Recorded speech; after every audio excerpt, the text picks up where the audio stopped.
inmediato con el comentario de nuestro compañero Rosendo Tavares Villalobos. Gracias, José Luis Mendoza. Saludos, don Álvaro. Un abrazo para usted. Saludos para todos. Bueno, sobre el diálogo, yo creo que es una nueva oportunidad que se quiere dar el liderazgo político nacional.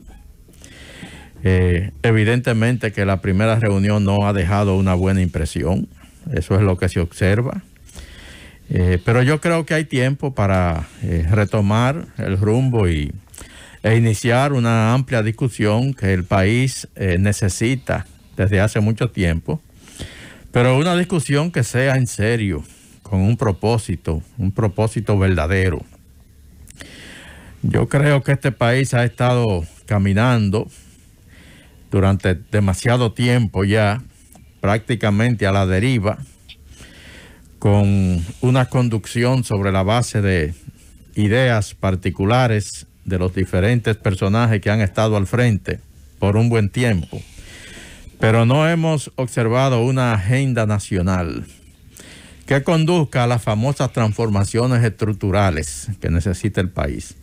Ese siempre ha sido el discurso, esa siempre ha sido la retórica, pero se ha quedado permanentemente ahí.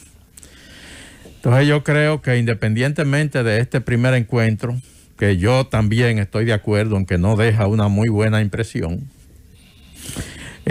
tiene el compromiso, el liderazgo político y en sentido general todas las fuerzas vivas de la nación de ponerse de acuerdo, si no en todo, por lo menos en algunos aspectos de los más importantes, porque hay que recordar que ya estamos caminando en la tercera década del siglo XXI y que hay una deuda demasiado grande en este país, una deuda social demasiado grande, que no la puede resolver nadie en particular.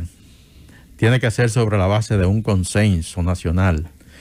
Y yo espero que este nuevo intento no se convierta otra vez en una reunión de amigos que saben que el país necesita soluciones, pero que al final termina el diálogo, terminan las reuniones, cada quien se va para su casa, se toma su vino y al final terminan olvidando todo eso que se habló y se discutió y el país continúa por el mismo sendero. Si este nuevo intento fracasa, yo no creo que habrá calidad moral para volverle a hablar a este país de la necesidad de un diálogo y de estar convocando a reuniones para la búsqueda de soluciones comunes. Yo creo que están ante la última oportunidad, pues la gente ya está cansada de reuniones y de ofertas y de compromisos, pero que al final ahí vemos, por ejemplo, un descenso de senadores en la presa de Monte Grande para ver qué pasa con eso. Así no podemos seguir.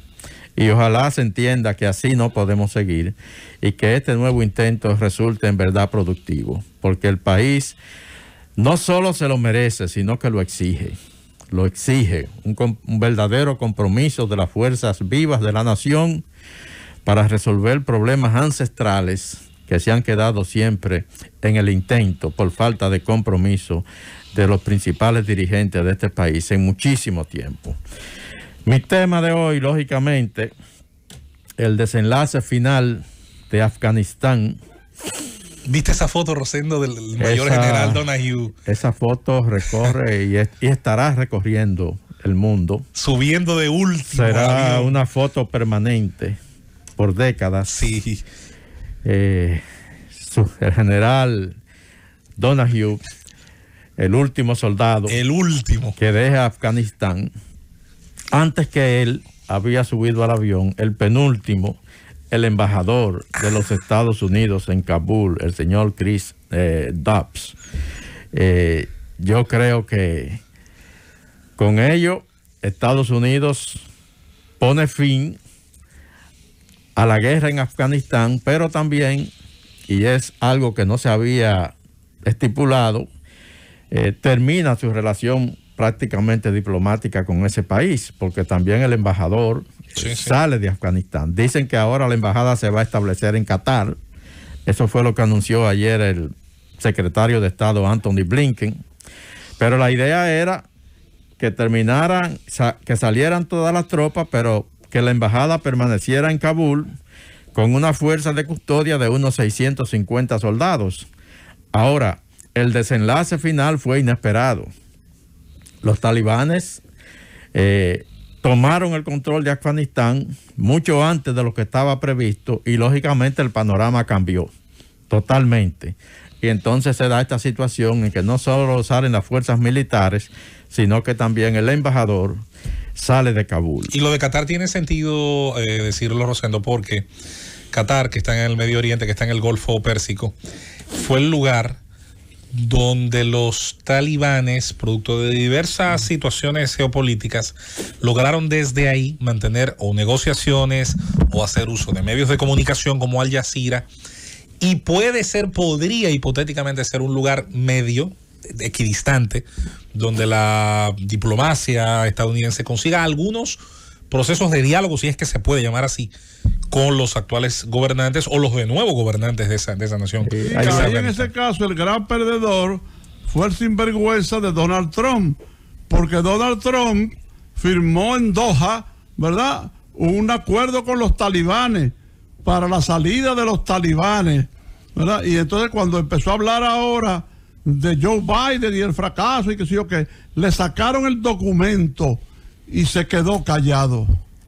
Así mismo es, yo estoy totalmente de acuerdo con don Álvaro. Escuchaba su análisis, su comentario de esta mañana con respecto a este tema, y estoy totalmente de acuerdo con don Álvaro en dos puntos básicos. Primero, que es una derrota nueva vez para Estados Unidos. Esa fotografía del general Donahue abandonando Afganistán, el último soldado en abordar el avión, es una fotografía que retrata la derrota definitivamente. Da la impresión de que salían los soldados norteamericanos huyendo despavoridos de Afganistán. Estoy de acuerdo con don Álvaro, es una guerra más que se pierde. Y también estoy de acuerdo con don Álvaro en que Joe Biden no es el principal responsable de este desenlace, porque él tiene un año en el poder, todavía no lo cumple en noviembre, es que cuando va a cumplir su primer año lo cumplió en enero, perdón. Sí, porque él asumió en enero del 2020, sí. O en enero del 2021. No, sí. Asumió en enero del 2021. Enero 2021 sí. Todavía no tiene un año, porque él ganó en noviembre de 2020 y asumió en enero de 2021. Exacto, va a cumplir un año. Ya cumplió el año que ganó las elecciones. Bueno, entonces, lo que ocurrió ahora es el resultado de unos acuerdos que se establecieron, como señalaba don Álvaro, en Doha, Qatar, en febrero del 2020, donde Donald Trump estableció un acuerdo con los talibanes para una salida de todas las tropas, una salida amigable de todas las tropas de Estados Unidos de Afganistán para mayo del año 2021. Y lo que ha hecho el presidente Biden, de alguna manera, es darle continuidad a esos acuerdos, sobre todo entendiendo que en realidad ya no tenía sentido mantener la ocupación en Afganistán. Ahora, el desenlace final es que Estados Unidos, que invadió Afganistán en el año 2001, luego de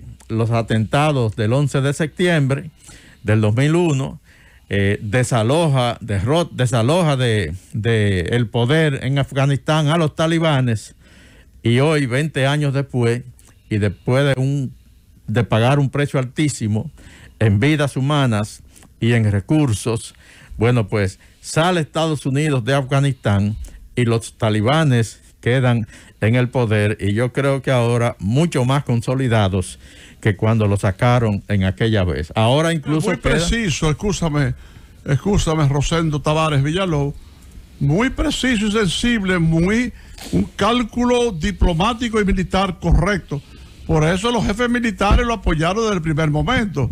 La decisión de acelerar la salida, porque los gastos al día de hoy, 20 billones pónganle una vez de burro, 20 billones de dólares le ha costado esto a Estados Unidos, sin ningún beneficio, y 23,000 muertos, donde hay gente de todas las nacionalidades, incluyendo dominicanos. O sea que estamos hablando de una decisión sabia, correcta y en el momento preciso por parte de Joe Biden. Así es, don Álvaro. Joe Biden va a hablar hoy, esta tarde, un discurso a la nación para dar su versión ya mucho más amplia, para explicar las razones por las que entendió que definitivamente había que salir de Afganistán, ponerle fin a la intervención. Ayer, el general Kenneth McKenzie, que es el jefe del Comando del Estado Mayor Conjunto de los Estados Unidos, habló al país desde el Pentágono cuando precisamente subió al avión el último de los soldados. Él habló al país para anunciar el fin de la intervención en Afganistán. Ahí dio una serie de razones, explicó que una cantidad de gente queda atrás, dijo que hay muchos ciudadanos norteamericanos en Kabul, unos decidieron quedarse, tuvieron la oportunidad de salir, pero prefirieron quedarse por diferentes razones. A otros, dijo él, que no se les pudo sacar a tiempo, pero que las negociaciones van a continuar desde el punto de vista diplomático para resolver esa situación. Entonces, Biden habló ayer, emitió un comunicado, no salió, no habló presencialmente, pero emitió un comunicado en donde decía que la decisión contó con fue una recomendación unánime, decía Biden ayer, de todo el mando militar norteamericano. Claro, el comandante en jefe es él. Él pudo decir, como presidente de los Estados Unidos, bueno, yo los escucho a ustedes, pero esto puede dar la impresión que precisamente ha dado ahora, de que estamos saliendo derrotados. Pero él personalmente estaba convencido de que no tenía sentido, de que permanecer más tiempo solamente, y ya mirando lo que estaba ocurriendo, el terreno que venían ganando los talibanes otra vez, lo que se iba a desencadenar era una nueva guerra, era intensificar la guerra, era perder más vidas. Y entonces él le hizo... Es que parte de la responsabilidad corresponde a los Bush. Los Bush, a través de un proceso, ¿verdad?, militarizaron la zona. Desde el viejo Bush hasta este. Se agudizó esto a partir del atentado a las Torres Gemelas, pero desde antes ya el otro Bush estaba militarizando la zona, creando una complicación tan grande que finalmente solo había retirada a costa de tanta sangre de Estados Unidos y de ciudadanos de países identificados con esa causa. Claro, don Álvaro, la guerra de Afganistán pasa por 4 administraciones norteamericanas, 4 administraciones de la Casa Blanca. A Biden le toca el momento más difícil, retirarse y que las Fuerzas Armadas norteamericanas salgan de ahí dejando la impresión que usted decía ahorita, que salieron derrotadas. A Biden le ha tocado la parte más difícil, pero no es una responsabilidad de él. Es una responsabilidad de esa proclividad histórica de Estados Unidos de entender que pueden ir a territorios extranjeros a imponer regímenes, a quitar regímenes, a poner regímenes, y al final termina en ese recorrido histórico que hizo usted esta mañana. ¿Y cuál es finalmente el desenlace de todo ese tipo de intervenciones? No hay nunca realmente una victoria. Por lo regular, el aspecto que dejan es el que están dejando ahora en Afganistán. Un soldado subiendo despavorido, un mayor general subiendo prácticamente despavorido al último avión, un embajador saliendo despavorido, subiendo al último avión, y tener entonces que explicar que no había otra cosa que hacer, que era mejor salir ahora, porque como decía el general McKenzie ayer, 10 días más podríamos sacar a algunas otras personas, pero al final el desenlace iba a ser este. Entonces yo creo, hoy va a hablar, como decíamos, Joe Biden, él va a explicar que era la mejor decisión, que el mando militar de manera unánime entendió que eso era lo que había que hacer, pero lo que va a quedar finalmente es la impresión. Hoy, usted chequea hoy la prensa norteamericana en sentido general y la opinión pública tiene, la impresión que tiene la opinión pública en Estados Unidos es de que la guerra se perdió y de que Estados Unidos ha salido deshonrosamente de Afganistán. Hay algunos medios que han querido ser más radicales y sacarle más, porque esto también tiene, hay que decirlo, un fuerte componente político, definitivamente, y probablemente ese sea el precio que se pague en próximos procesos electorales por venir. Hay medios como el New York Post que pone una fotografía de Biden en primera plana, observando su reloj, chequeando la hora, mientras eran sacados de un avión militar los cuerpos de los 13 soldados que fallecieron, que murieron en el atentado allá en el aeropuerto de Kabul, y un titular... Una sargento dominicana que murió ahí. Pero también no olvides, tú lo sabes mejor que yo, Rosendo Tavares Villalobos, que el Post, ese mismo Post, es enemigo de toda idea y acción de bienestar, enemiga de no solo del Partido Demócrata y de los líderes demócratas, sino enemiga de cualquier manifestación que lleve a Estados Unidos a la paz. Es un medio guerrerista. Por eso, lástima que no lo editen en Kabul. Por eso, don Álvaro, así resaltaba yo la actitud de ese medio en sentido particular.